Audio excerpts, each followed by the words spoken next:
return to power.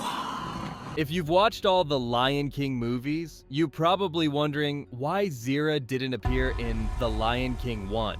While we saw Scar kill his brother to seize the throne, his own alliance appeared to be with the hyenas. Simba's journey from a playful cub to the true king of the Pride Lands, and most importantly, his final victory over Scar.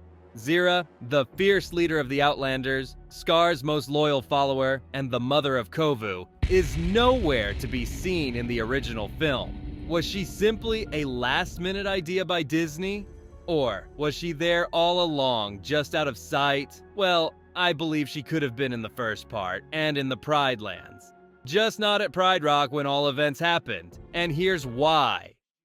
First, we should return to the point when she lived in the Pride Lands even as a cub. In The Lion King 2, it's get clear she once lived in the Pride Lands. I am home.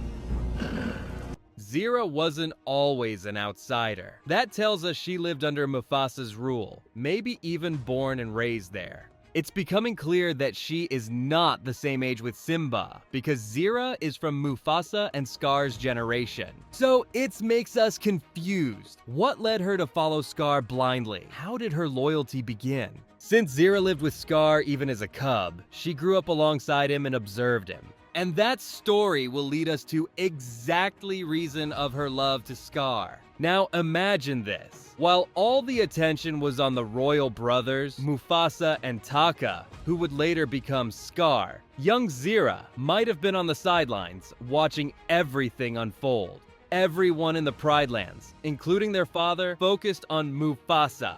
But Scar, he was in the shadows. And maybe Zira, unlike the rest of lions, admired his darkness. Where others saw weakness or failure, she saw potential. But then, Scar met a mysterious lion who supported his wishes to seize the throne and his darkness. However, the mysterious lion set up a trap for him by bringing a venomous snake, which left him with a poison, scarring him and later transforming him into evil. When Scar became king by killing Mufasa, Zira finally saw the Pride Lands ruled the way she believed they should be. She never believed in Mufasa's peaceful way of ruling. To her, it was too idealistic, too soft, maybe even boring. Scar ruled with strength, fear, and control. He welcomed the hyenas, took power with no apologies, and made sure everyone obeyed. And Zira? She was enjoyed of that. Scar wasn't just evil for the sake of to be evil. He was strict, cruel, and true king for Zira because of his tough rules, and that's exactly why she followed him. Therefore, Scar's complete transformation into the Dark Lion likely influenced Zira to follow him. They were probably friends before, but these causes like Scar's jealousy and his encounter with the mysterious lion could have played role in their connection.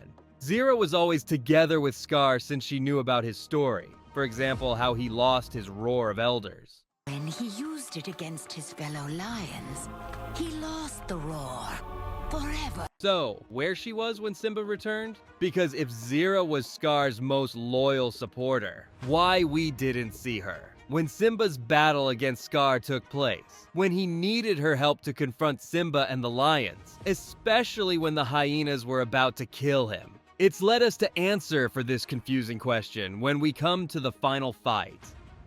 After all, he killed his brother, lied to the Pride, banished Simba. He couldn't trust everyone around him. Scar demanded loyalty and doing important orders because he could not give it to hyenas who not smart enough for this. Sarabi clearly resisted him. Other lionesses followed orders reluctantly.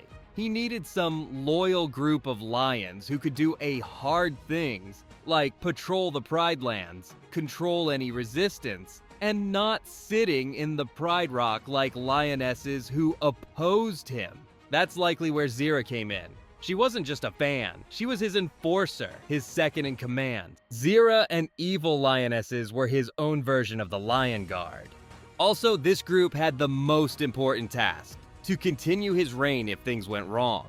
If it will be failure of his ruling. So where she was during the Lion King.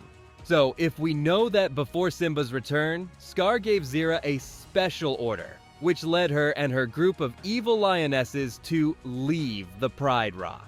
But what was exactly this mission? Why it was so important that even demanded Zira's group to leave the Pride Lands. While Simba was growing up in exile, while Scar ruled over a dying kingdom, I think the answer lies in The Lion King too. Zira and Scar had their cubs before Simba returned, and this was very important to Scar because of his duty to leave a legacy and continue his royal bloodline after his reign. Probably far from Pride Rock, carrying out Scar's mission. Zira was somewhere else, training her cubs, doing Scar's law, and preparing for his future. Yes, Kovu, Nuka, and Vitani may have already been born, but Zira wouldn't have left them in the Pride Lands, not with lionesses who still followed Mufasa's legacy. Scar wanted his legacy protected, and Zira made sure of it.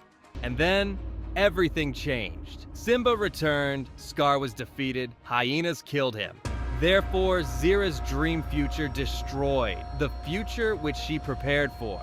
Also, as Rafiki told in The Lion Guard, she returns to Pride Rock when all events in The Lion King 1 happened, expecting Scar to be waiting, expecting her glory after returning, and to step into the new order she helped create. But instead, she sees Simba on the throne. Therefore, she with angry confronted Simba directly. She blamed him of stealing the throne, and also claimed Kovu, Scar's heir, should be king. But Simba refused. He said Scar was never a true king, that his bloodline didn't matter. But Scar was never the real king? Correct, Honey Badger.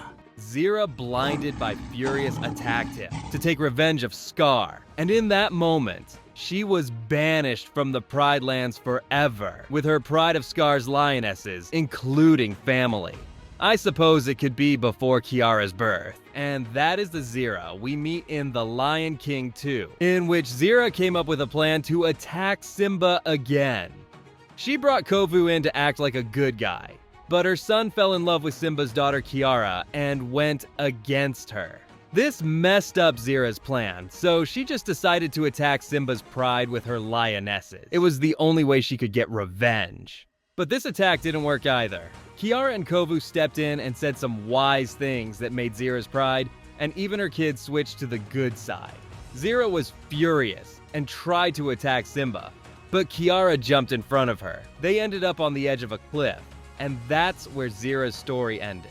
So it seems the Lion King writers didn't see any reasons to add Zira in the first movie. They simply kept Scar as the main enemy there, and saving Zira for the main enemy in The Lion King 2. Also, the mission of training Scar's kids somewhere away from the Pride Rock is most closure reason of her disappearing in the first movie. But it makes us wondering, what really made Zira choose the dark side? If we understood of Scar's reason, what about Zira? Maybe it's something way very deeper than we think. Well, waiting for your thoughts about it in the comments, and also about this video. Make sure you push notification bell to not miss new, more interesting theories in the Lion King universe. See you soon.